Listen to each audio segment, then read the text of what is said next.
இரண்டு விஷயத்தை உங்களுக்கு சொல்ல வேண்டும் என்கின்ற நோக்கம் இருக்கிறது. இன்னைக்கு பாராளுமன்றத்தில் மூத்த திமுகவுடைய தலைவர், பாராளுமன்ற உறுப்பினர் நம்முடைய அண்ணன் எல் முருகன் அவர்கள், மத்திய இணையமைச்சர், அவருடைய துறை சார்ந்த ஒரு கேள்விக்கு எதிர்த்து பதில் சொல்றார். டிஆர் பாலு அவர்கள் முருகன் ஐயாவை பார்த்து என்ன சொல்றாருன்னா, அன்பிட் அப்படிங்கிறாங்க, அமைச்சர் அன்பிட்டுங்கிறாங்க, எம்பி அன்பிட்டுங்கிறாங்க, தகுதி இல்லாதவர் அப்படின்னு, தகுதி இல்லாத அமைச்சர். இது எந்த அளவுக்கு மன வருத்தத்தை அளித்திருக்குன்னா, ஒரு மத்திய அமைச்சர் பாராளுமன்றத்துல தன்னுடைய துறை சார்ந்த ஒரு கேள்விக்கு பதில் சொல்லிக் கொண்டிருக்கக்கூடிய அமைச்சர் அவரை பார்த்து அன்பிட்டுங்கிற வார்த்தையை பயன்படுத்திருக்காங்க. பாராளுமன்றத்துல உடனடியாக நம்முடைய பார்லிமெண்டரி அஃபேர்ஸ் மினிஸ்டர் அவங்க எல்லாம், பிரகலாத் ஜோஷி அவர்கள் எல்லாரும் எந்திரிச்சு கடும் கண்டனங்களை பதிவு செஞ்சாங்க. இப்ப நான் அண்ணன் டிஆர் பாலு அவங்ககிட்ட கேள்வி கேட்க விரும்புறேன். ஐயா, ஃபிட் மினிஸ்டர்னா யாரு? கொள்ளையடிப்பவரா? அப்பா பெரிய தலைவரா இருப்பாரு, பையன் அமைச்சரா இருப்பாரு, அதுவா? இல்ல ஒரே குடும்பத்துல பிறந்தா ஃபிட் மினிஸ்டரா? இல்ல பணக்காரனா இருந்தா ஃபிட் மினிஸ்டரா? இல்ல அண்ணன் முருகன் அவர்களை போல அப்பா அம்மா தோட்டத்து வேலை செஞ்சுக்கிட்டு கோனூர்ல நாமக்கல்ல இருந்தா அன்பிட் மினிஸ்டரா? இல்ல முருகன் அவர்களுடைய தந்தை தாயை போல இன்னைக்கும் கிராமத்துல ஒரு சாதாரண வீட்டுல அவர்களுடைய வாழ்க்கைய அவர்களே அங்கே விவசாயம் செய்து பிழைத்துக் கொண்டிருந்தால் அது ஃபிட் மினிஸ்டரா? இல்ல அருந்ததியர் சமுதாயத்திலே பிறந்திருந்த அன்பிட்டா? இல்ல அருந்ததியர் சமுதாயத்திலே பிறந்து 75 ஆண்டுகளாக இந்திய பேரரசுல யாருமே அமைச்சரா இல்ல, முதலாக அண்ணன் முருகன் அவர்கள் பாரத பிரதமர் நரேந்திர மோடி அவர்கள் எம்பி ஆக்கி, அழகு பார்த்து அமைச்சராக்கி, அதுவும் நம்முடைய மீன்வளத்துறையினுடைய முதல் அமைச்சர் ஆக்குனாங்கன்னா அது அன்பிட்டா? அதனால் டிஆர் பாலு அவர்களே, பொது இடத்திலே நீங்கள் முருகன் அண்ணன் அவர்கள்ட்ட பகிரங்க மன்னிப்பு கேட்கணும். பொது இடத்துல நீங்கள் அண்ணன் முருகன் அவர்களை பத்தி தப்பா பேசல, அவருடைய சமுதாயத்தை பத்தி தப்பா பேசல. ஒட்டுமொத்த தமிழகத்தில் இருக்கக்கூடிய பட்டியலின சகோதர சகோதரிகளை தப்பா பேசிருக்கீங்க. ஒட்டுமொத்த அருந்ததியர் சமுதாயத்தை தப்பா பேசியிருக்கீங்க. முருகன் அவருடைய வாழ்க்கையை தப்பா பேசியிருக்கிறீங்க. அவர் எப்படி வாழ்ந்து கொண்டிருக்கிறார் என்பதை தப்பா பேசியிருக்கீங்க. இதை எந்த காரணத்திலும் ஏத்துக்க முடியாது. என்ன சமூக நீதி? தமிழகத்துல 35 அமைச்சர்கள் இருக்கிறாங்க, 3 பேர் பட்டியலினத்திலிருந்து சகோதர சகோதரிகள் 3 பேர். இது சமூக நீதியா? 35ல 3.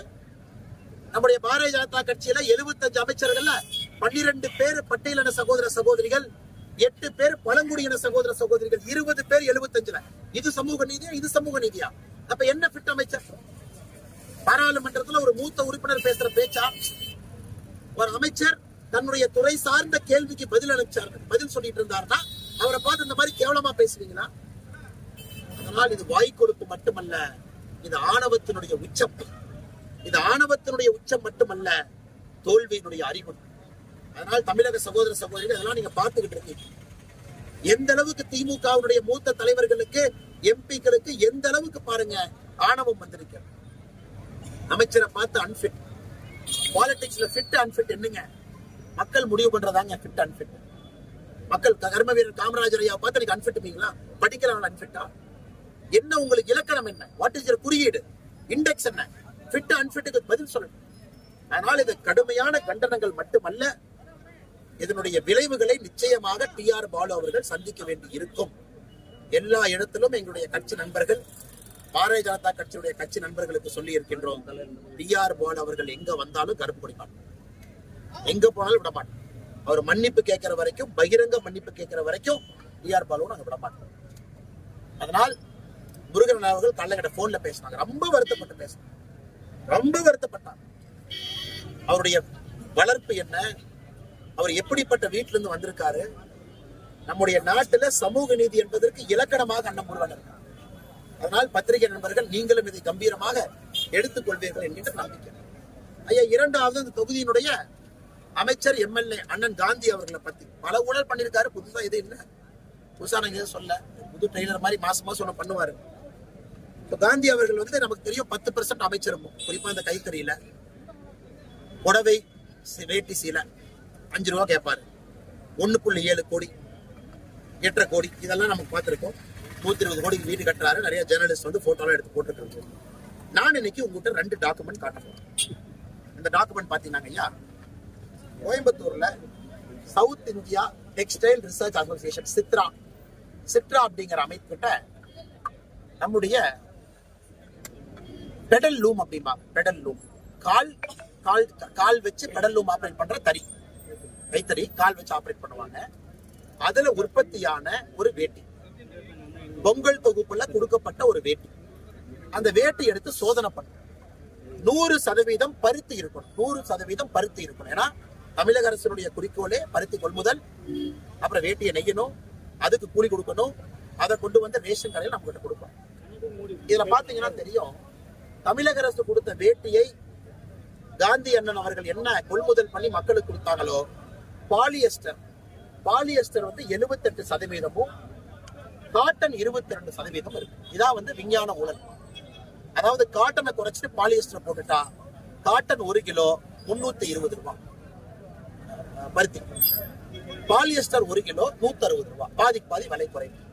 அதனால பாலியஸ்டர் தூக்கி வேட்டியில போட்டு, அதுவும் 10% 20% பிளெண்டிங் இல்ல, 78% பாலிஸ்டர், 22% பருத்தி. இத ஆதாரபூர்வமா வெளியிடணும். சாம்பிள் இருந்து எல்லாம் வச்சிருக்கோம். இதை பாரதிய ஜனதா கட்சி தமிழ்நாட்டினுடைய லஞ்ச ஒழிப்புத்துறை DVAC அவங்க கிட்ட அபிஷியலா நாளைக்கு காலையில கம்ப்ளைண்ட் கொடுக்க போறாங்க. டெஸ்ட் ரிப்போர்ட், சாம்பிள், வேட்டி எல்லாம் கூட. இதையாச்சும் முதலமைச்சர் நடவடிக்கை எடுப்பாரா? இப்பவாச்சும் காந்தி அவர்களுக்கு தண்டனை கிடைக்குமான்னு காத்திருக்கோம். ஏன்னா இது ஏழை மக்களுக்கு போற வேட்டி சிலை. யாரும் போய் டெஸ்ட் பண்ண மாட்டாங்க. யாரும் போய் 2500 ரூபாய் 3000 ரூபாய் பணம் கொடுத்து லேப்ல போய் கொடுத்து டெஸ்ட் பண்றதுக்குலாம் யாரும் பண்ண மாட்டாங்க. எங்களை மாதிரி யாராச்சும் ஆள் எடுத்து சந்தேகப்பட்டு டெஸ்ட் பண்ணா மட்டும்தான் உண்மை தெரியும். அதனால் இதை பத்திரிகை நண்பர்களுக்கு ராணிப்பேட்டையில இதை சமர்ப்பிக்கின்றோம். இதை முகநூல்ல போட்டுறோம். இந்த காப்பியும் போட்டு கொடுக்குறோம். பத்திரிகை நண்பர்கள் அதை வாங்கிக்கிங்க, நீங்க ஷேர் பண்ணிக்கங்க. பத்திரிகையாளர் சந்திப்பு முடித்த பிறகு இந்த 2 விஷயத்தை உங்களிடம் சொல்ல வேண்டும் என்பதற்காக தான் இந்த பத்திரிகையாளர் சந்திப்பு உங்களை அழைத்தோம். வந்திருக்கின்றீர்கள், ரொம்ப நன்றி. திமுக MP கனிமொழி ஒரே நாடு ஒரே தேர்தல் அப்படின்றது மாநிலங்களுடைய அடையாளத்தை அழிக்கக்கூடிய ஒரு நாகர்கோயில பேசியிருக்காங்க. கனிமொழி அவர்கள் நிறைய படிச்சவர்னு எல்லாம் சொல்றாங்க. அவங்க அப்பா மாதிரி நல்ல கவிதையெல்லாம் பேசுவாங்க. அவருடைய தந்தையார் எழுதிய நெஞ்சுக்கு நீதி புத்தகத்தை படிக்கணும். பாகம் 2, பேஜ் நம்பர் மறந்துட்டேங்க. பாகம் 2ல கலைஞர் ஐயா சொல்லியிருக்காங்க, ஒரே நாடு ஒரே தேர்தல் வேண்டும். கலைஞர் ஐயா ஏன் ஒரே நாடு ஒரே தேர்தல் வேணும்னு சொல்றாருன்னா, இந்த மாதிரி மாத்தி 5 வருஷத்துக்கு பல தேர்தல் நடத்தி ஒரு முறையும் ஆட்சியில் இருக்கக்கூடிய அதிகாரிகள் தேர்தலுக்கு தயார்படுத்தி மக்களுக்கு எந்த விதமான நலத்திட்ட பணிகளுமே நடக்கிறது இல்லை. அதனால் ஒரே நாடு ஒரே தேர்தல் வேண்டும் என்று கலைஞர் அவர்கள் 1970 காலகட்டத்திலேயே பேசியிருக்காங்க. அதே நெஞ்சுக்கு நீதி புத்தகத்திலே குறிப்பிட்டிருக்காங்க. இன்னைக்கு பிரச்சனை என்னன்னா, அப்பா எழுதின புக்க பசங்க படிக்கிறது இல்லை. ஸ்டாலின் ஐயாவும் கனிமொழி அக்காவும் தன்னுடைய சொந்த தந்தை கருத்துக்களும் தன்னுடைய சொந்த தந்தை நெஞ்சுக்கு நீதி எழுதியிருக்கிறதும் படிக்காம இன்னைக்கு வந்து ஒரே நாடு ஒரே தேர்தல் வேண்டாம்.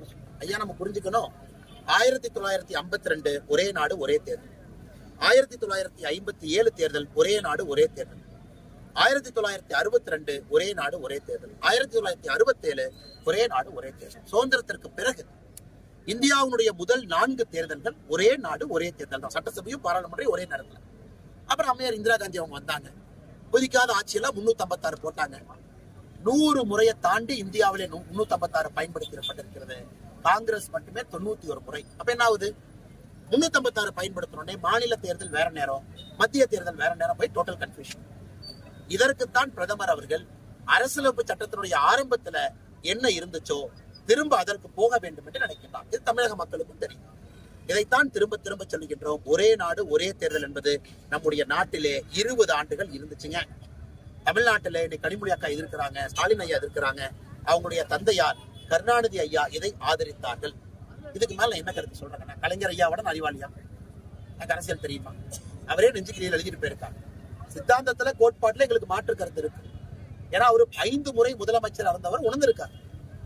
முதலமைச்சரா இருக்கும் பொழுது என்ன கஷ்டமா அவருக்கு தெரியும். அதை எழுதிட்டு போயிருக்காரு. ஆனா இவங்க 2 பேரும் பையனும் பொண்ணு இன்னைக்கு அரசியல் பண்ணிட்டு இருக்காங்க. அதனால திரும்ப நான் சொன்னதை கனிமொழி அக்காட்ட கேளுங்க. நெஞ்சுக்கு நீதி புத்தகத்தை அக்கா ஒரு முறை படிக்க சொல்லுங்க.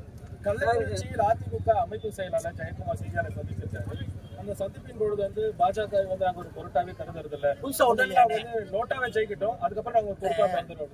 அதாவது அணைய போகின்ற விளக்கு பிரகாசமா எரிய முயற்சிக்குமா? இன்னைக்கு அதிமுகவுடைய நிலைமையா?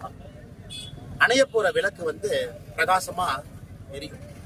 இன்னைக்கு பங்காளி கட்சிகள் மக்களுக்கு தெரிஞ்சிருச்சு, ஓ இது 2 ஒண்ணுதான்டா, இரண்டும் பங்காளி கட்சிகள் தான். 5 வருஷம் நானு, 5 வருஷம் நீ, 5 வருஷம் இப்படி, 5 வருஷம் அப்படி. எலெக்ஷனுக்கு 6 மாசம் முன்னாடி ஊழலை பத்தி பேசுவோம். தேர்தல் ஜெயிச்சதுக்கு அப்புறம் 2 அமைச்சர் மேல ரைடு மாதிரி பண்ணுவோம். சார்ஜ் ஷீட்டே போட வேண்டாம், அப்படியே ஓட்டுவோம். 4 வருஷம் முடிஞ்சிடும். இன்னைக்கு தமிழக மக்கள் இதை உணர்ந்து விட்டாங்க. இன்னைக்கு பங்காளி கட்சிகள் இரண்டும் தமிழகத்திலே மறைந்து கொண்டிருக்கிறது. அதனால இப்படித்தான் கத்திக்கிட்டு இருப்பாங்கன்னு அண்ணாமலை திட்டி இருப்பாங்களே, திட்டியா மாத்தி மாத்தி ரோஸ்டர் மாதிரி போட்டு வச்சிருக்காங்க பங்காளி கட்சியில. இன்னைக்கு இந்த முன்னாள் அமைச்சர் 2 பேர் திட்டணும், நாளைக்கு இந்த 2 முன்னாள் அமைச்சர். நான் பேசுறதெல்லாம் ஆதாரத்தின் அடிப்படையில பேசுறேன், ஆதாரத்தை கொடுக்குறேன், புள்ளி விவரத்தை சொல்றேன். அந்த மாதிரி பங்காளி கட்சியில பேசுறாங்கன்னு பத்திரிகை நண்பர்களே விட்டுறாங்க. மக்கள் பிரச்சனை யாரு கையில் எடுக்கிறான்னு உங்களுக்கே தெரியும்.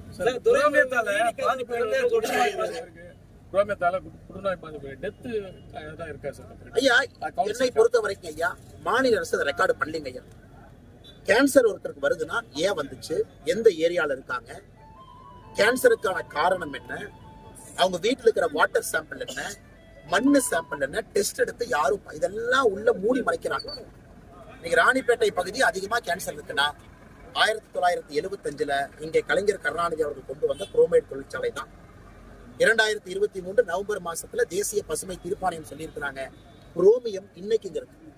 மழை பெஞ்சா சில இடத்துல பாத்தீங்கன்னா நைட்டு மஞ்சள் கலர் தண்ணியா வருதுன்னா குரோமியம் கீழே இருந்து மேல வந்துருது, மண்ணில் இருக்கக்கூடிய குரோமியம் மேல வந்துருது. எந்த அக்கறையும் இல்லை. பணக்கார எம்பி ஜெகத் ரட்சகன், ஒரு பக்கம் காந்தி அவர்கள் அமைச்சர். மக்கள் மீது அக்கறையே இல்லாதனால ராணிப்பேட்டையிலே மக்கள் அவதியில் இருக்கிறாங்க. ஏன்னா அவங்க டெஸ்டே பண்றது இல்லைங்க, மூடி மறைக்கிறாங்க. இதை பத்தி யாரும் பேசுறதே இல்லை. ஏன் வந்துச்சு? 28 ஆண்டுகள் ஆச்சது அதை மூடி. ஆனா இன்னைக்கு அரசியல்வாதிகள் இந்த கண்டாமினேஷனை சுத்தம் பண்றேன்னு சொல்றாங்களா? அதை பத்தி வாய் திறக்கிறாங்களா? சுற்றுச்சூழல் அமைச்சர் இருக்கிறாங்க மெய்யநாதன் அவர்கள் இந்த பக்கம் வந்து ஒரு கருத்து கேட்பு கூட்டம் கேட்டு அதுக்கு ஒரு டெஸ்ட் பண்ணி எவ்வளவு கேன்சர் வந்திருக்கு, என்ன காரணம். சில பேர் ஸ்டண்டட் குரோத்ல இருக்கிறாங்க, உடம்பே ஒரு மாதிரி வித்தியாசமான வளர்ச்சி, பிறக்கிற குழந்தைக்கு மூளை வளர்ச்சி குறைவா இருக்கு. எதுவுமே கவனிக்காம நம்ம பாட்டுக்கு வாழ்ந்துட்டு இருக்கோம்னா ஏன் நடக்குதுன்னே தெரியல. இதற்கெல்லாம் காரணம் இந்த படத்தில் இருக்கக்கூடிய நச்சுத்தன்மை மட்டும்தான். கோவில்களுக்கு மட்டும் செல்லும் பிரதமர் மோடி தமிழக நேத்து பதில் சொன்ன தலைவா துரைமுருகன் அதுக்கு பதில் சொல்றீங்க. அதுக்கு துரைமுருகன் சொன்னாரு, நீங்க கேள்வி எல்லாம் கேட்காதீங்க, நீங்க கேள்வி கேட்பீங்க, நான் ஒண்ணு சொல்லுவேன், நீங்க அண்ணாமலை போய் இன்னொன்னு கேட்பீங்க, அவரு ஒண்ணு சொல்லுவாரு, நான் எல்லாத்துக்கும் பதில் சொல்றேன். HRNC பிரச்சனையே சேகர் பாபு தான். ஆனா அதாவது அண்ணன் சேகர் பாபு அவர்கள் தான் HRNC பிரச்சனையே. அதாவது அண்ணே, நான் பல இடத்துல சொல்றேன், திருச்செந்தூர் கோயில்ல மாட்ட காணா. ஆனா என் பழைய ஸ்பீச் எல்லாம் பாருங்க, ஏகப்பட்ட சொல்லியிருக்கேன். இவங்க இன்னைக்கு HRNC குறிப்பாக அமைச்சருடைய வேலை என்னன்னா, சென்னையினுடைய CMDA இன்சார்ஜ் அவர் இல்லைங்களா. இன்னைக்கு சேகர் பாபு ஃபீஸ் இருக்கு சென்னையில, ஒரு பிளாட் CMDA இன்னைக்கு சேகர் பாபு ஃபீஸ் இருக்கு. அதனால HRNC எல்லாம் சேகர் பாபு கண்டுக்கிறது இல்லை. இதுல என்ன CMDA பணம் பொழிக்கக்கூடிய இடம், முட்டையிடும் வாத்த ஒரு கையில இருக்கு. HRNC சும்மா பேருக்கு வச்சிருக்காரு. அப்பப்ப வேட்டி கட்டிக்குவாரு, மேல போவாரு, ஒரு கும்பாபிஷேகத்துக்கு போட்டோ கொடுப்பாரு. கேட்டா திராவிட மாடல் ஆட்சியில மக்களுடைய மதத்தை மதிக்கிறோம் பாரு. அவரு CMDA சேகர் பாபு ஃபீஸை வச்சு வாழ்ந்துட்டு இருக்காரு.